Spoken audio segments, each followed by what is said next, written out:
लोग तकरीबन पहुंचने वाले हैं। बोजाकर के नाम से स्टॉप आता है, वहाँ पे पेट्रोल एक जो ना वो पेट्रोल पंप है, उसका नाम है अरबाब अमीर हसन पेट्रोलिंग स्टेशन। इस नाम से ये गूगल मैप पे डला हुआ है। और यहाँ पे जो रोड इंटरसेक्ट कर रहा है इस वाले रोड को जिस पे हम चल रहे हैं, हम जो चल रहे हैं बदीन मिठी रोड पे चल रहे हैं, लेकिन यहाँ पे सारी सिमों के सिग्नल ख़त्म हो चुके हैं। अभी सिर्फ जीपीएस की वजह से ये हमारा डॉट एक चल रहा है। और आगे जाके ये इंटरसेक्ट करेगा नौकोट डीपलो रोड, मतलब लेफ़्ट से राइट नौकोट से डीपलो की तरफ एक रोड जा रहा है जो इस हमारे वाले रोड को जिस पे अभी हम चल रहे हैं इंटरसेक्ट करेगा। वहाँ पे हमने रुकना है, फिर वहाँ से हमने राइट की तरफ जाना है।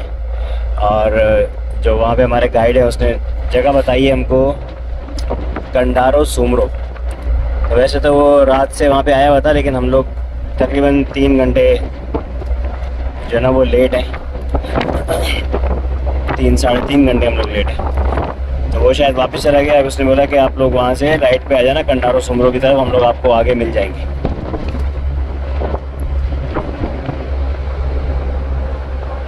हाँ गाड़ी है बहुत आस्ते चल रही है यार। गाड़ी पे लोड है, साथ भाई वो चढ़ाई है, बस आई है। और क्या हवा की वजह से, और हवा इतनी तेज है, आप हाथ तो ये देखें, हाथ पीछे जो ये कितनी स्पीड में चली हमारी गाड़ी आज मैक्सिमम 70-80 पे चल रही है। और हवा नहीं होती तो कितनी चल जाती है? 100-120 चलती है। ये हवा थी बहुत ज़्यादा तो हम 70-80 पे आए हम लोग। सफ़र काफ़ी लंबा हुआ हमारा। अगर हवा नहीं होती तो ये 100-120 पे हम 2 घंटे पहले पहुंच चुके होते हैं।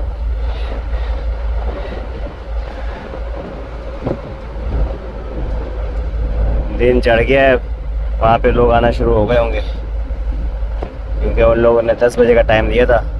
8:15 हो गए हैं। ये लोग सुबह ही हो सकता है आके जमा हुए हों, लेकिन असल में इन लोगों को टेंशन ये थी कि हम जानवर काट के गोश्त बना के इनको देंगे तो फिर वो देगे चढ़ाएंगे।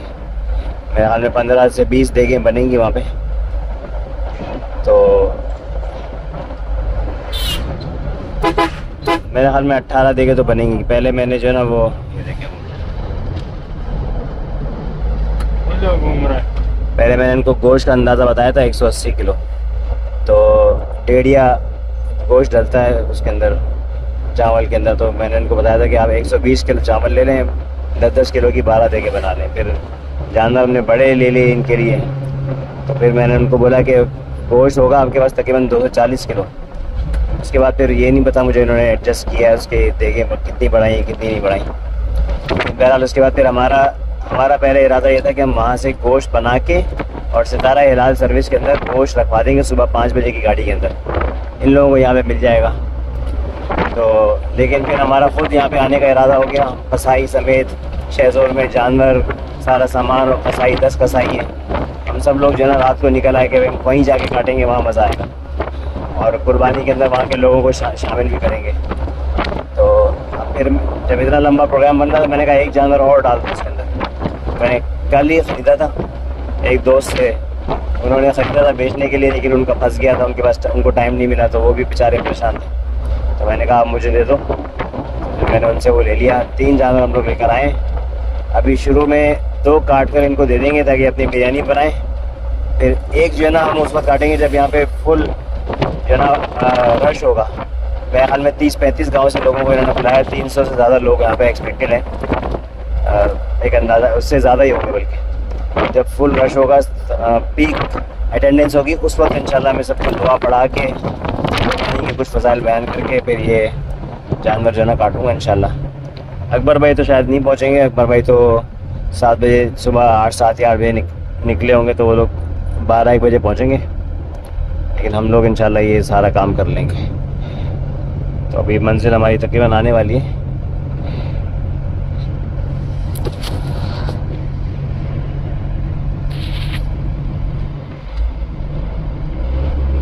बदीन जहाँ पे ख़त्म होता है, बदीन से आगे थरपारकर डिस्ट्रिक्ट स्टार्ट होता है। बदीन पूरा डिस्ट्रिक्ट है। तो बदीन से आगे एक स्टॉप आता है, वंगू मोड़ कहलाता है। और बदीन जब बदीन के एंड पे समझे, वंगू मोड़ से ये देखें, ये बस जा रही है ना, ये सितारा हिलाल सर्विस है। ठीक है, ये जो है वो कराची से उमरकोट तक 4 गाड़ियाँ चलती हैं सुबह से लेकर शाम तक।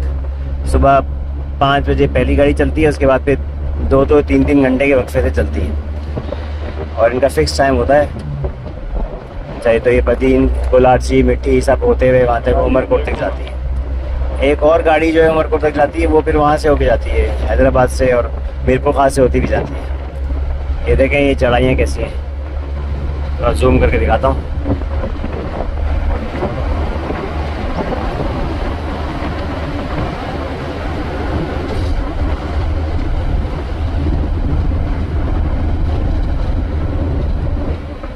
तो मैं बता रहा था कि वो हम इंशाल्लाह वो 30 जानवर लोगों के सामने इंशाल्लाह ज़िबा करेंगे और फिर उसका गोश्त हम तकसीम कर देंगे। और वहाँ से भेजने का हमारा इरादा था, उसके लिए हमने पपीता भी लिया था, क्योंकि अकबर भाई ने बोला भाई वहाँ पहुँचे और गोश्त को उनको गलाने में टाइम न लगे। हमने पपीता वगैरह लेके ग्राइंड करके रखा हुआ था। ये स्टॉप आ गया, ये स्टॉप है, देखें ये पेट्रोल पंप है और ये होटल है। ये जो स्टॉप है नया हमने राइट जाना, राइट।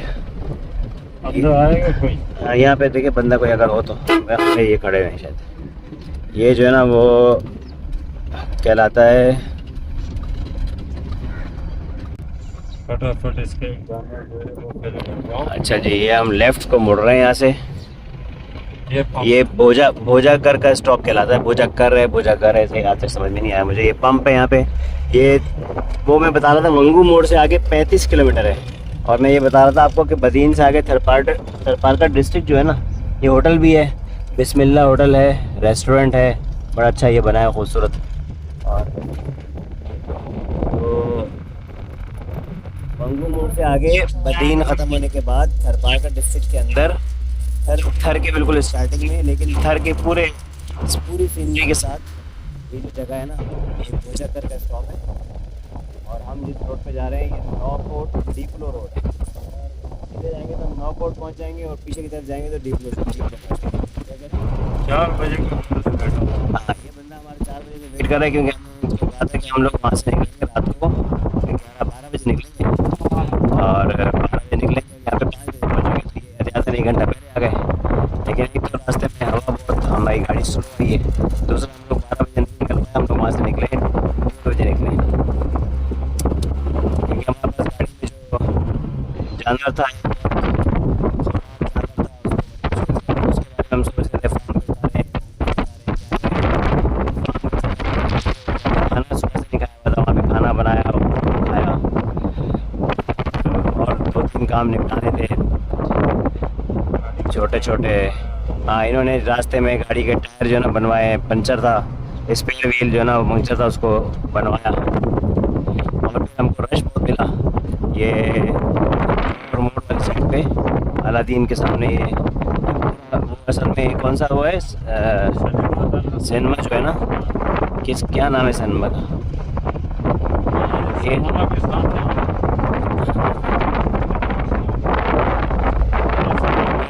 सिनेमा है जो से आगे सेंट्रम के सामने, मेन के सामने।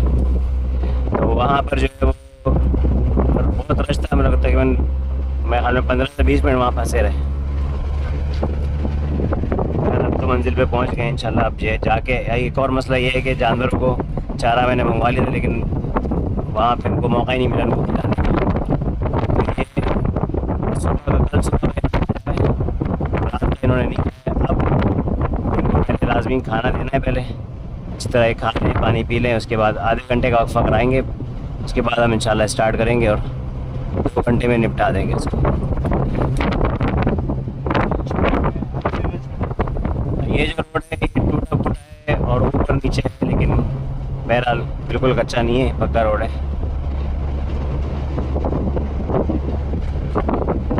और ये कितना हरा भरा है माशाल्लाह से। अगर लोग समझते हैं कि भाई ये पूरा ही रेगिस्तान होता है, ऐसा नहीं है। यहाँ पे दरख्त भी होते हैं, यहाँ पे झाड़ियाँ भी होती हैं, और अगर बारिशों के बाद आप आए तो ये पूरा ग्रीन होता है, ये मिट्टी नज़र नहीं आती, हर जगह हरियाली हरियाली होती है। बहुत अच्छा मौसम होता है। और यहाँ पे आपको वो मोर मोर देखने को मिलते हैं। जगह जगह आपको बकरियों के रेवड़ मिलते हैं। यहाँ के थर की जो बकरियों की बकरी की नस्ल है वट नस्ल कहलाती है। इसकी बहुत मोटी गर्दन होती है, छोटे कान होते हैं, और ये लोग इसको खस्सी नहीं करवाते क्योंकि मजबूत रहता है। सख्त मौसम के अंदर भी जो ना उसको बर्दाश्त कर लेता है। खस्सी जानवर जो ना कमज़ोर हो जाता है।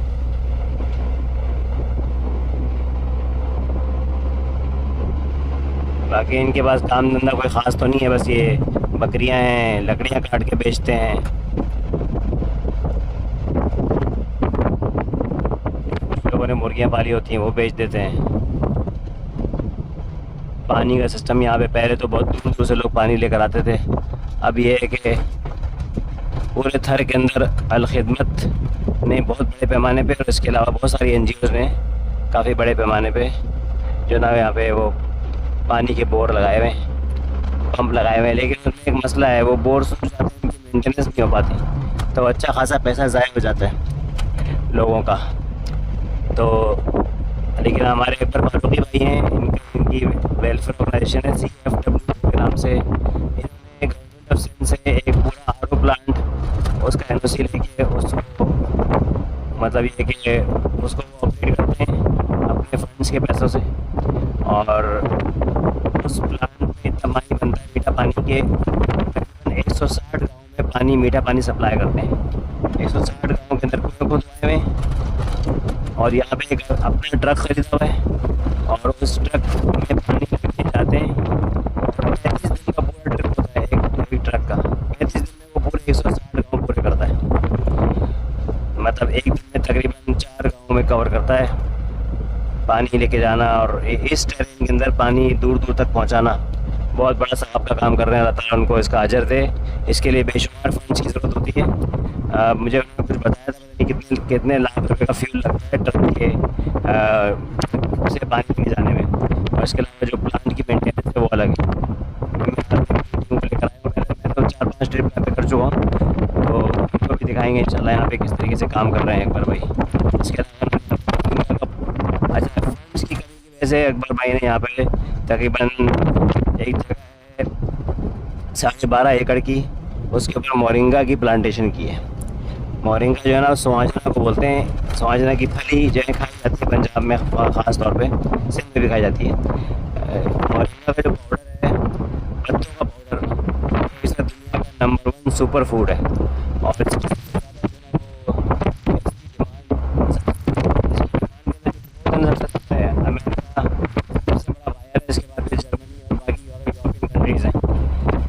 यहाँ पे मोरिंगा की प्लांटेशन की है।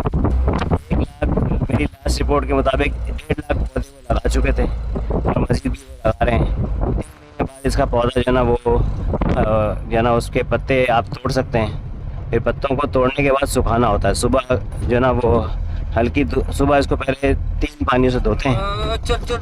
पहले इसको जो है ना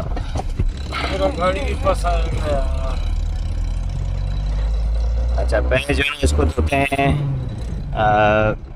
सादा पानी से, इसकी मट्टी उतार लेते हैं। उसके बाद नमक वाले पानी से धोते हैं ताकि इसके अंदर कोई बैक्टीरिया वगैरह हैं तो वो ख़त्म हो जाए। उसके बाद फिर इसको दोबारा सादा पानी से धोते हैं। फिर इसको सुबह की जो धूप होती है हल्की धूप, उसके अंदर इसको सुखाते हैं ताकि मॉइस्चर इसका सूख जाए। उसके बाद फिर इसको एयर ड्राई करते हैं, मतलब ये कि धूप में नहीं सुखाते बल्कि इसको हवा से सुखाते हैं, क्योंकि धूप में सुखाने से इसकी जो न्यूट्रिशन है वो ज़्यादा हो जाती है।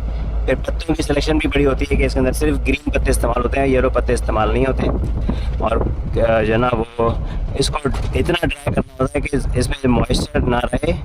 शायद कोई 3-4% की गुंजाइश होती है, 5% की, उससे का ज़्यादा मॉइस्चर अगर रहेगा तो बाद में इसमें फंगस लगने का ख़तरा होता है। तो बड़ा सोफिस्टिकेटेड प्रोजेक्ट है, बड़ी इस पर स्टडी की अकबर भाई ने, इसको एक्सपेरिमेंट किया है, अपने खुद यूज़ किया है इसको, अपनी फैमिली में इनकी मदर को यूज़ करवाया है, शायद उनकी 80+ उनकी एज है और उनको फ़ायदा हुआ है। 3 साल से वो इस काम पे लगे हुए हैं और वो ये काम इसलिए करना चाहते हैं कि ये अगर यहाँ से बाहर भेजकर अच्छे पैसों में बिक जाता है, जिसके लिए काम चल रहा है, जिसके लिए मैंने अपने ऑफिस के अंदर मीटअप करवाया था, उसमें 40 लोग आए थे। उस मीटअप के बाद लोगों का इंटरेस्ट बना तो लोग यहाँ पर आए, हमारे थर का ट्रिप किया, भाई 20 लोग थर आए, कराची से 5 घंटे ट्रैवल करके 3 गाड़ियाँ बुक करके फिर वापस गए, तो उन लोगों ने इन्वेस्टमेंट की अकबर भाई के साथ। और अभी वो इन्वेस्टमेंट वो मतलब एक प्रोजेक्ट जो है इनिशियल फेज के अंदर है। अब वहाँ पे उसके लिए पूरी ई कॉमर्स की टीम डेवलप की है, जो कि अमेज़ोन के ऊपर इसकी पूरी ब्रांडिंग करके इसको सेल करेगी।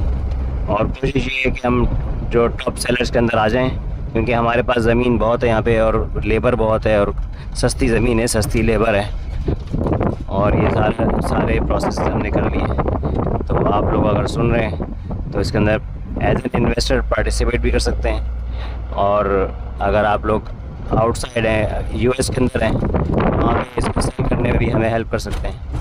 हम चाहते हैं कि इस प्रोजेक्ट के ज़रिए से इस पूरे थर के एरिया को ग्रीन कर दें और यहाँ के लोगों को रोज़गार भी मिल जाए। और ये इस वक्त एक बेहतरीन रोज़गार है जो कि अकबर भाई ने पूरी मेहनत करके जो है इसको की है। मैंने उनको देखा है, मैं इसको 3 साल से देख रहा हूँ। ये बहुत ज़्यादा वेलफेयर के काम करते थे, मतलब राशन की डिस्ट्रीब्यूशन, कुर्बानी का गोश्त, और जो है ना सर्दियों में सर्दी के कपड़े। फिर यहाँ पे इन्होंने मेडिकल वो एक छोटा सा क्लिनिक खोला हुआ है, स्कूल खोला हुआ है, स्कूल को मतलब स्पॉन्सर किया हुआ है, 3 मस्जिदें बनाई हुई हैं, और डेजर्ट ग्रीन के नाम से फॉरेस्टेशन की हुई है जहाँ पे मोरिंगा भी लगाया है। और भी इन्होंने बहुत सारे काम यहाँ पे किए हैं, लोगों की बहुत हेल्प की है। लेकिन फ़ंड्स की कमी की वजह से जब इन्होंने बिज़नेस की तरफ अपने आप को शिफ्ट किया तो वो चैरिटी वाले काम इनके ज़ाहिर बातें थोड़े से स्लो डाउन हो गए। और तो अब और पानी वाला जो प्रोजेक्ट है बहुत बड़ा प्रोजेक्ट है, लेकिन ज़ाहिर बात है इनकी लॉन्ग टर्म जो है ना वो अप्रोच है कि हमें जो है ना वो हमारा एक सेल्फ सस्टेनेबल पूरा एक सिस्टम बन जाए यहाँ पे, कि लोगों को खुद जो है ना उनके मेहनत से जो है ना वो कमाई से पैसे मिलना शुरू हो जाए और इनकी गुर्बत जो है ना ख़त्म हो। क्योंकि ये रिमोट एरियाज़ हैं, लोग इस जगह को छोड़ते इसलिए नहीं है कि यहाँ पे इनकी ज़मीन है और यहाँ पे कोई फैसिलिटीज़ नहीं है, ना तालीम है, ना सेहत, ना बहुत फासले बहुत सारे हैं। सबसे बड़ा मसला पानी का है और बहुत सारे मसाइल हैं। बहरहाल तो अकबर भाई के इस प्रोजेक्ट के लिए आप सब लोग दुआ भी कीजिएगा, इसके अंदर अपना हिस्सा भी डालिएगा कि अल्लाह ताला इनको कामयाब करे। आप लोग यहाँ पे आ भी सकते हैं, तकरीबन हर हफ्ते इनका यहाँ पर आना होता है और बहुत आसान ट्रिप है, कितना मुश्किल नहीं है। यहाँ पे बड़ी अच्छी वेलकमिंग होती है और यहाँ पे जो लोग हैं वो बहुत अच्छा होस्ट करते हैं आपको। अकबर भाई ने शहर के लोगों के लिए प्रॉपर गेस्ट हाउस बनाया हुआ है, जिसके तमाम फैसिलिटीज़ हैं, प्रॉपर वॉशरूम्स हैं, और मतलब आपको लगेगा नहीं कि आप थर में आप यहाँ पे आके भी आराम से रह सकते हैं। लेकिन ये है कि इस एनवायरनमेंट के अंदर, खुली फ़िज़ा के अंदर आएँ, थोड़ा टाइम गुजारें फैमिली के साथ। अब यहाँ पे इन जो ज़मीनें इनके पास 3-4 जगह पे ज़मीनें हैं, तो इस पर इनका फार्म हाउस भी इस्टेब्लिश करने का इरादा है। लेकिन ज़ाहिर बात है आहिस्ता आहिस्ता ही चीज़ें होंगी फंड्स के साथ साथ। तो ये काफ़ी बड़ा प्रोजेक्ट है। इस प्रोजेक्ट के अंदर पोटेंशियल बहुत है, बहुत बड़े पैमाने पे इसको स्केल किया जा सकता है।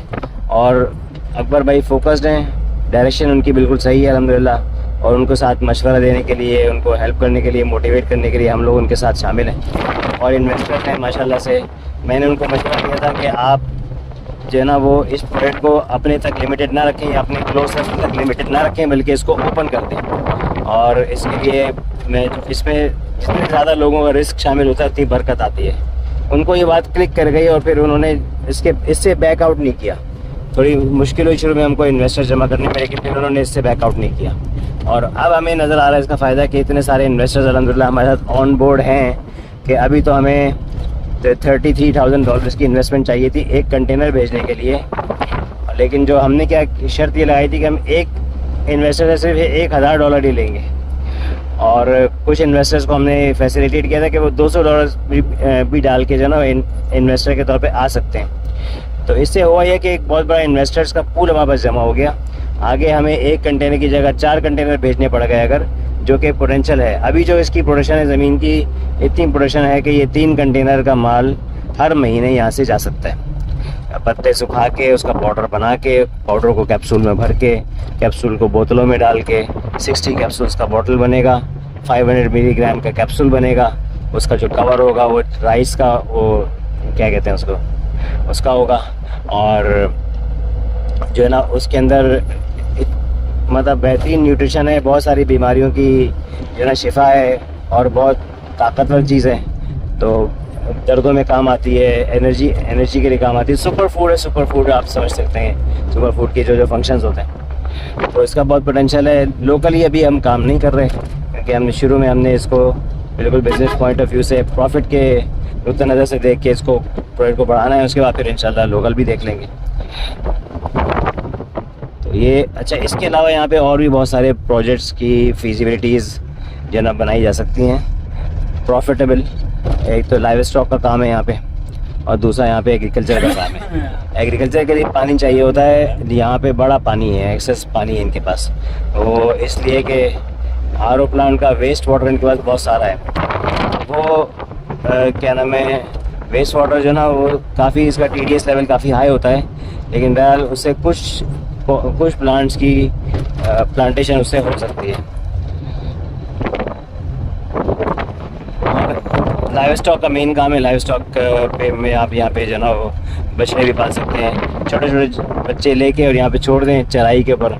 आसपास बहुत सारा चारा है, और कुछ अपना जो है ना वो 5-6 एकड़ पे 10 एकड़ पे चारा लगा भी दें कि जब आसपास चारा बिल्कुल ख़त्म हो जाए, खुश साली हो, बहुत अरसे से बारिश ना हुई हो, सब सा चारा सूख चुका हो, तो फिर भी आपके जानवर जो है ना वो उनको नुकसान ना हो, और वो उनको अपनी ज़मीन से ही चारा जो है ना वो मिलता है।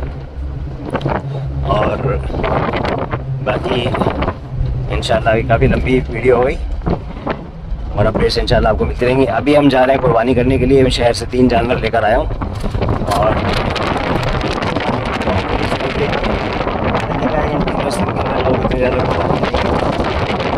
इनके लिए एक व्यापार का सीज़न होता है। जानवर हमारी गाँव देहात से जानवर खरीद के छोटी मंडियों में लेके जाते हैं, और छोटी मंडियों में से बड़ी मंडियों वाले व्यापारी उनसे ख़रीद लेते हैं। फिर वो शहर आता है, माल शहर में बिकता है। तो ये पूरे साल की जो उनकी मेहनत होती है उसका उनको जो है ना वो पैसे मिल जाते हैं। वो पैसे से वो आगे तो कुछ नहीं कर सकते, वो पिछला ही कर्जा अदा करते हैं। तो ये लाइफ इनकी चलती है। अच्छा, ये देखिए सामने पब्लिक बस भी आ रही है, ये नौकोट से डीपलो की तरफ जा रही है ना। तो मतलब ये कि कोई अगर पब्लिक ट्रांसपोर्ट यूज़ करके भी आना चाहे तो आ सकता है। ये देखिए ये बस है, ये यहाँ की जो पब्लिक ट्रांसपोर्ट है इसमें इंसान, जानवर, सामान सब चलता है यहाँ पे। बाकी यहाँ पे ये जो लोकल जो क्या नाम है खुदरो पौधे हैं, ये आँख का पौधा है। इसका जो वो होता है अर्क निकलता है, उसके ज़रिए से जनाब वो एक वो बना सकते हैं, ऑर्गेनिक पेस्टिसाइड बना सकते हैं। और फिर यहाँ पे जो ना ये कीकर का जो पौधा है, इसकी तो खैर लकड़ी बिकती है, लेकिन इसका भी देखा जा सकता है कि इसका और मज़ीद क्या कर सकते हैं। बाकी यहाँ की जो मिट्टी है, इस मिट्टी से ये ना सुर्ख वो ये लाल ईंटें बनती हैं। तो आप अगर ट्रैवल करेंगे इस रोड पे, आपको जगह जगह जो है ना वो नज़र आएंगे, लाल ईंटों के भट्टे नज़र आएंगे। वो जो है यहीं से लकड़ी काट के इनको फ्यूल भी यहाँ से मिल जाता है, मिट्टी भी यहाँ से मिल जाती है, लेबर भी सस्ती मिल जाती है। 300-400 रुपये दिहाड़ी पे लेबर मिल जाती है। और फिर वो इसको ईंटें बनाते हैं इसकी, और उसके बाद फिर उसको जो है वो पूरा एक बहुत बड़ा घर बनाते हैं ईंटों का, उसके अंदर आग लगा देते हैं, और पता नहीं है कि 1 हफ्ते तक आग लगी रहती है। तो वो बिल्कुल पक के ना बिल्कुल तैयार हो जाती हैं ईंटें। यहाँ पे ये ईंटें बनाने की सनत भी काफ़ी है। ये भाई किसी ने पिच भी बनाई हुई है यहाँ पे क्रिकेट के लिए। अच्छा जी, ये रोड मैंने आपको रोड दिखाते दिखाते बहुत सारी कमेंट्री भी कर दी है। ये देखिए दुकान बनी हुई है। अब आगे जो है वो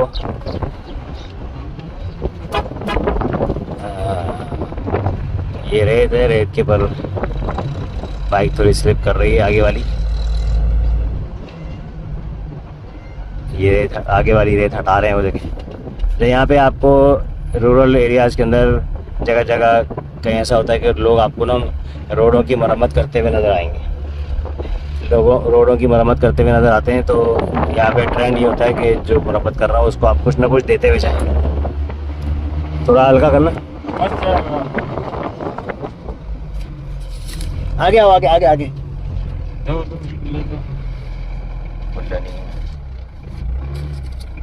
ये दे दो, ठीक है।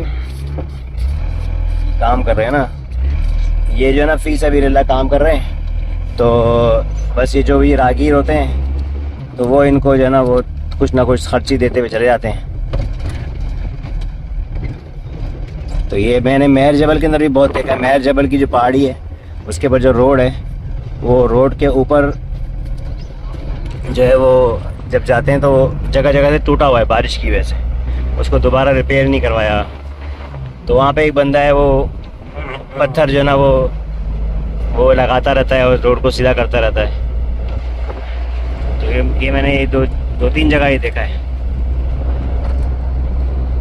बाकी शहर से निकलेंगे इधर इन जगहों पे ट्रैवल करेंगे तो एक तो ये भी एहसास पैदा होगा कि भाई अल्लाह ताला ने हमें कितनी नेमतें दी हुई हैं। दूसरा, इंसान नेचर के करीब आता है ना तो थोड़ा सा बहुत सारी चेंजेस आती हैं उसके अंदर। शहरों में जब लाइफ गुजार रहे हैं वो बिल्कुल उन फैसिलिटीज़ के हम गुलाम बन चुके हैं, और हम जो है ना वो अपनी खुशी, अपनी रिफ़्रेशमेंट, अपनी रिजुनिवेशन, ठीक है, अपनी वो ढूंढ रहे होते हैं पैसे के अंदर। पैसा खर्च करके जाएंगे हाईवे पर और 10-10 हज़ार रुपये का खाना खा लेंगे, और इसी तरीके से पैसा खर्च करके जाएंगे प्ले लैंड्स के अंदर। और मतलब ये कि और यहाँ पे आप आएँ, आप उससे ज़्यादा रिजुनोवेट होके जाएंगे बिल्कुल फ्री में, फ्री फोकट में। कि नेचर है ना, नेचर अल्लाह ताला ने इंसान की फितरत को जो है ना, इंसान को मिट्टी से बनाया तो इंसान मिट्टी के करीब रहना चाहता है, और फिर ये लाइव स्टॉक है, ये इंसान की फितरत के करीब है। इसी तरीके से जो ना ये पौधे हैं, दरख्त हैं, पौधे हैं। शहरों में तो शहर तो हमारे कंक्रीट का जंगल बन चुके हैं, और इसकी वजह से गर्मी भी यहाँ पे शहरों में शदीद हो चुकी है, क्योंकि वहाँ पे पौधे ही नहीं है, दरख्त ही नहीं है। तो मेरा ख्याल में महीने में एक ट्रिप कम से कम बाहर का होना चाहिए, और ट्रिप आप जब जाएँ तो ओवरनाइट ट्रिप होना चाहिए। आप रात को वहाँ पे रुकें, फिर यहाँ के नेचर को एंजॉय करें, खुले आसमान के नीचे सोएं। यहाँ पे आपको रात को इतना खूबसूरत आसमान नज़र आएगा कि शहर में वो मुमकिन ही नहीं है। धुएँ की वजह से और पोल्यूशन की वजह से, मिट्टी की वजह से पूरा आसमान जो है ना वो सारा क्लियर नहीं होता। यहाँ पे पूरा क्लियर आसमान है। यहाँ पे आप बकरी का दूध जो है ना वो ताज़ा निकाल के उसके साथ पिए, और यहाँ पे आप जो है ना ये नॉर्मल जो चीज़ें खा के भी ना आपको बड़ा मज़ा आएगा। वो जैसे यहाँ पे ये लोग वो बनाते हैं, आलू की तरकारी बनाते हैं, आलू की भजिया हम लोग बोलते हैं। ये लोग तो उसको बस आलू को इसके स्लाइसेस काट के ना उसको तल के छोटा सा सालन सा बना लेते हैं, हल्का सा मसाला डाल के उसको, वो भी बड़ा मज़े का लगता है। रोटियाँ बड़ी मोटी मोटी होती हैं इनकी, साथ में मक्खन होता है, वो जो इन्होंने अपने बकरियों के दूध से थोड़ा बहुत निकाल के रखा होता है, उसी को घी के तौर पे इस्तेमाल कर रहे होते हैं। वो घी भी बनाते हैं बल्कि उससे, और लस्सी होगी साथ में जो है ना वो दूध की लस्सी, क्या कहते हैं उसको, कच्ची लस्सी कहते हैं ना, नमक वाली लस्सी होती है। वो शहर वाली नहीं होती, वो दही वाली, गाढ़ी और मलाई वाली, और क्या नाम है, मीठी वाली। यहाँ की अलग लस्सी होती है, गर्मी के लिए बड़ी फ़ायदेमंद होती है। बाकी यहाँ पे बाइक वाले अगर सफ़र कर रहे होते हैं ना, आपने देखा होगा बाइक वालों के साथ एक थैला टंगा हुआ होता है। वो लेफ़्ट पे और राइट पे उसका वज़न होता है, उसके अंदर इन्होंने सारा जो ना वो उसका सामान रखा हुआ होता है, पंचर का सामान, पंचर की पूरी किट होती है इनके पास। क्योंकि कहीं भी रास्ते में बाइक अगर पंचर हो गई तो पंचर की दुकान नहीं मिलेगी, खुद ही पंचर लगाना होगा। क्या कह रहे हो अकबर भाई? नहीं, अकबर भाई तो 7 बजे निकलना था उन्हें वहाँ से, भी तो हमारे तो वो 3 घंटे बाद पहुँचेंगे। बाकी यहाँ पे ज़मीन इन लोगों में बहुत होती है, और इस ज़मीन पे मोस्टली इनका कब्ज़ा ही होता है। थोड़ी बहुत ज़मीन शायद इनके नाम होती होगी, मौरूसी ज़मीन। अगर वो सर्वे में आ गई होती है तो, वो अंग्रेज़ों के ज़माने में भी कुछ सर्वे हुआ था, तो जो ख़ानदान वहाँ पे आबाद थे तो उन्होंने उनके नाम पे कागज़ात दे दिए थे, तो वो सर्वे लैंड कहलाती है। उसके बाद फिर पता नहीं कब सर्वे हो, कितनी मतलब सर्वे हुआ मुझे पता नहीं है, लेकिन अक्सर और बेशतर लोगों के पास बस कब्ज़े की ज़मीन होती है, और जिसकी सर्वे लैंड होती है, जिसकी अपनी मौरूसी ज़मीन होती है, और वो फिर उसके आसपास का सारी ज़मीन उसके कब्ज़े में होती है, और कोई वहाँ पे नहीं आ सकता। ऐसे लोग होते हैं जिनकी कोई ज़मीन नहीं होती, बहुत कमज़ोर होते हैं, कमज़ोर होते हैं, मतलब वो अफोर्ड ही नहीं कर सकते। और तो उनको क्या करते हैं फिर, ये बाकी जो ज़मीन वाले होते हैं ना, ये फिर अपने पास बिठा लेते हैं, उनको अपना हारी बना लेते हैं, या उनको ऐसे ही बिठा लेते हैं, भाई ठीक है तुम हमारी ज़मीन पे रिहाइश इख्तियार कर लो, मजदूरी करते रहो, हमारे पास मजदूरी करनी है तो करो, नहीं करनी नहीं करो, लेकिन बस यहाँ पे रह सकते हो तुम्हें, उनको इजाज़त दे देते हैं। तो ये ज़मीन जो है ना, वो यहाँ पर सिंध का जो निज़ाम है, पंजाब का मुझे पता नहीं, लेकिन सिंध का निज़ाम ये है, ज़मीन जो है वो आपकी कब्ज़े के बुनियाद पर है, आपका कब्ज़ा है तो आपकी ज़मीन है। अब ऐसा भी होता है कि जैसे मैं वहाँ गया गडाप में, तो वहाँ पे मुझे मेरी बात हुई वहाँ पे, तो उन्होंने बोला कि भाई यहाँ पे पहले वहाँ पे 3-4 रहे हैं, तो एक बलोचों में, बलोच भी एक कौन सा रिंद बलोच थे पता नहीं कौन से, तो वहाँ फिर वहाँ पे ख़ास खरी भी रहते हैं, वहाँ पे ये भी बुरफत भी रहते हैं, फिर बुरफत की एक सब कास्ट है, कानड़ो वो लोग भी वहाँ पे रहते हैं, और वहाँ पे और भी 3-4 कास्ट हैं। तो उन्होंने मुझे बताया कि ये जो बलोच थे ना, तो एक मरतबा हमारे दादा के पास मेहमान आए थे, ठीक है, तो उनकी बेटी थी, पता नहीं छोटी सी बच्ची थी, तो उसको उन्होंने एक गिफ्ट दिया, कोई शायद एक थोड़ा ज़मीन का टुकड़ा गिफ्ट किया, और उसके बाद फिर उन्होंने उनके पूरे ख़ानदान को बोल दिया कि आप यहाँ पे आके सेटल हो सकते हो। तो जो लोकल्स हैं, लोकल्स की इजाज़त के साथ, लोकल से दोस्ती के साथ आप आके ज़मीन का एक टुकड़ा ले सकते हैं, फिर वो ज़मीन आपकी हो जाएगी। लेकिन अदरवाइज़ कोई आए और क्या नाम है, अब जो गवर्नमेंट की ज़मीन है वो तो खैर आप गवर्नमेंट से ख़रीद सकते हैं, उसको आप लीज़ पे ले सकते हैं। गवर्नमेंट की ज़मीन लेने का तरीका ये होता है कि आप गवर्नमेंट से उसको पहले लीज़ पे लेते हैं कि भाई मैं इसको ज़मीन को आबाद करूँगा, यहाँ पे रिहाइश करूँगा। वो तो गवर्नमेंट पहले 32 साल की लीज़ देती है आपको, और लेकिन वो लीज़ अभी सारे सिंध में बंद हुई हुई है। उसके बाद फिर क्या होता है कि वो 32 साल की लीज़ आपने उसको आबाद कर लिया, वहाँ पे आप रिहाइश आपकी है, वहाँ पे आपकी आबादी हो गई, तो नेक्स्ट टाइम जब आप लीज़ के लिए अप्लाई करते हैं फिर आपको 100 साल की लीज़ मिलती है। तो फिर वो 100 साल तक आपसे कोई खाली नहीं करवा सकता, और कोई और उसको लीज़ भी नहीं करवा सकता। अगर आपके पास उसकी लीज़ है ना, 32 साल लीज़ आपके पास थी, उसके बाद फिर वो 100 साल की लीज़ मुकम्मल होने के बाद फिर आपको वो ज़मीन जो है ना वो आपके नाम पे हो जाती है, फॉर्म 7 वगैरह बन जाता है, उसका सर्वे हो जाता है। तो ये सारा ज़मीन का निज़ाम है यहाँ पे। लेकिन ये सारा निज़ाम जो है ना, बस जिसकी लाठी उसकी भैंस पे चल रहा है, और प्रॉपर निज़ाम नहीं है। इसीलिए सिंध पीछे है, यहाँ पे कोई काम करना चाहे तो उसको कोई सिक्योरिटी नहीं है, और जो है ना उसको कोई अपॉर्चुनिटी नहीं है कि किस तरीके से जो है ना ज़मीन को बाय करें। मतलब अगर गैर आबाद ज़मीन है और आपने उस पर सारी मेहनत करनी है, और दूर दराज भी है, और जो है ना वो अगर आपको लाखों रुपए के अंदर मिल रही है, और जो लोग आपको बेच रहे हैं उनका उसमें कोई कमाल नहीं है, उनका सिर्फ कमाल इतना है कि उन्होंने अपनी पूरी ज़िंदगी वहाँ गुजारी है। खैर ये बहुत बड़ी सेक्रीफाइस है, ज़मीन पर कब्ज़ा करने के लिए उन्होंने पूरी ज़िंदगी वहाँ गुजारी है। उनकी नहीं, उनके बाप दादा ने भी गुजारी है, उनकी पूरी 3, 4, 5, 6 नस्लों ने वहाँ पे अपनी ज़िंदगी वहाँ गुजारी है, तो उनका हक बनता है कि वो उनकी ज़मीन है। लेकिन ये जो होता है ना कि खुद जो बड़े बड़े वडेरे होते हैं, ठीक है, आपकी अपनी जो ख़ानदान के लिए जितनी ज़रूरत थी उतनी ज़मीन आपके पास थी, कब्ज़े में थी, और आपने उसको अगर बेचा, आप जितने की मर्ज़ी बेचें उसको, और जिसको लेना होगा वो लेगा, नहीं लेना होगा नहीं लेगा। लेकिन अपनी ताकत की बुनियाद पर और मज़ीद ज़मीन कब्ज़ा करते रहना और बेचते रहना, कब्ज़ा करते रहना और बेचते रहना, ये गलत है। इसके अंदर इक्वल अपॉर्चुनिटी होनी चाहिए। लेकिन खैर ये बात जो है ना, वो अगर कोई शहरी लोग काम करना चाहते हैं तो उनको भी ये बात अंडरस्टैंड करनी पड़ेगी कि यहाँ गाँव के रूल गाँव के होते हैं। तो वो कहते हैं ना, जो रोम और सीज़र वाली कहावत है ना, फौरन मेरे जहन में नहीं आ रही। तो जहाँ जो जगह है वहीं का उसूल होता है, तो यहाँ पर जो उसूल है आप भी अगर सेक्रीफाइस कर सकते हैं, आके इन हालात के अंदर रह सकते हैं, और तो ठीक है आप आ जाएं। आपको कोई भी जो ना जान पहचान वाला किसी से भी आपकी दोस्ती हो, आपको अपनी कुछ ज़मीन दे देगा, वहाँ पर आप आएँ, बैठें, अपने इस्टेब्लिश करें अपने आप को, ज़मीन को इस्टेब्लिश करें, अपना ख़ानदान बढ़ाएँ, आहिस्ता आहिस्ता और ज़मीन लेते रहें आहिस्ता। तो जब आप आके जगह बैठ जाएंगे तो फिर आपको ज़मीन सस्ती भी मिलना शुरू हो जाएगी। लेकिन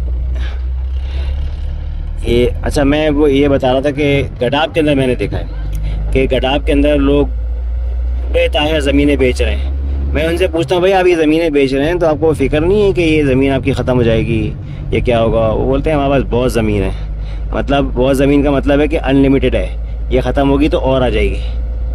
ठीक है, तो मतलब ये कि वो एक ज़मीन का टुकड़ा बेचते हैं, उनके पास साल भर के पैसे जमा हो जाते हैं और फिर वो जो है साल साल बैठ के खाते हैं। तो ये जो क्या नाम है, सुस्ती कायली या इसको हडरामी बोलें क्या बोलें, ठीक है, ये जो एक निज़ाम है जिसकी वजह से सिंध बहुत पीछे है। मतलब आपके पास 100 एकड़ ज़मीन है लेकिन आप अपनी ज़मीन को काश करने के लिए आड़ती से सूद पर कर्जा ले रहे हैं, या फिर आप उससे मुआहदा कर रहे हैं भाई मैं अपना सामान तुमको ही बेचूंगा, और अगर आपको फसल में नुकसान हो गया तो फिर आप उसके कर्जदार हो गए, आप उसको सूद पे आपको उसके पैसे आपको वापस करने पड़ेंगे। भाई अपनी ज़मीन में से ही 10 एकड़ बेच के और अपना पैसा लगाओ, उस पर मेहनत करो। अब मेहनत भी खुद नहीं करेंगे, अपनी ज़मीन है, अपनी औलादे जो हैं, अपने जो चचा भतीजे हैं सारे जो है ना, पूरा ख़ानदान तो वो लगा होगा जॉबों के अंदर। वो तो जिसके पास जितनी ज़मीन है उसकी इतनी जो है ना वो पहुँच है, तो वो पॉलिटिक्स के अंदर इतना एक्टिव है, और वो तो जो है ना वो सरकारी नौकरियाँ लेके और घर पे बैठ के तनख्वाह मिल रही होगी और ज़मीन पर काम करने के लिए बुलाएंगे हारी को, ठीक है, और हारी जो है ना वो काम करेगा, मेहनत करेगा, और उसके बाद फिर जब फसल में फ़ायदा हो गया तो बहुत अच्छी बात है, और फिर होंडा भी नई की नई चमचमाती होंडा भी ख़रीदी जाएगी और गाड़ियाँ भी ख़रीदी जाएंगी। और अगर नुकसान हो गया तो फिर वो परचून वाले के जो पैसे हैं ना वो भी नहीं दे सकते। परचून वाले से सारा साल उधार पे राशन लेते हैं ना, फिर वो राशन देना ही मना कर देता, फिर इधर उधर से उधार पकड़ना पड़ता है। और फिर यही लोग जो ज़मीन के मालिक भी होते हैं, यही लोग जब शहरों से लोग NGO वाले राशन बांटने के लिए आते हैं तो ये लोग सबसे आगे लाइन में होते हैं। तो बहर NGO वालों को भी एहतियात करनी चाहिए कि ये देख कर दें कि किस पे ज़कात लगती है और किस पे नहीं लगती। तो जो उसके लिए ये है कि यहाँ जो हारी हैं, जो मज़दूर हैं, जब आप जाएँ तो उनको जो ना वो पहले आइडेंटिफाई करें कि कौन से हारी हैं, कौन से मज़दूर हैं, किन के पास ज़मीनें नहीं हैं, किन के पास लाइव स्टॉक नहीं है, उनको दें, क्योंकि जिनके पास ज़मीनें लाइव स्टॉक है उनके पास ज़कात नहीं लगती। हाँ, एक बात ज़रूर है कि उनके बच्चों पे लग जाती है। उनके बच्चे भी जो है ना वो बड़े कस्म पुरसी की हालत में ही होते हैं, बच्चे बेटे बेटियाँ, तो उनको दी जा सकती है, लेकिन जिसके नाम पे ज़मीन है उसको नहीं दिया सकता।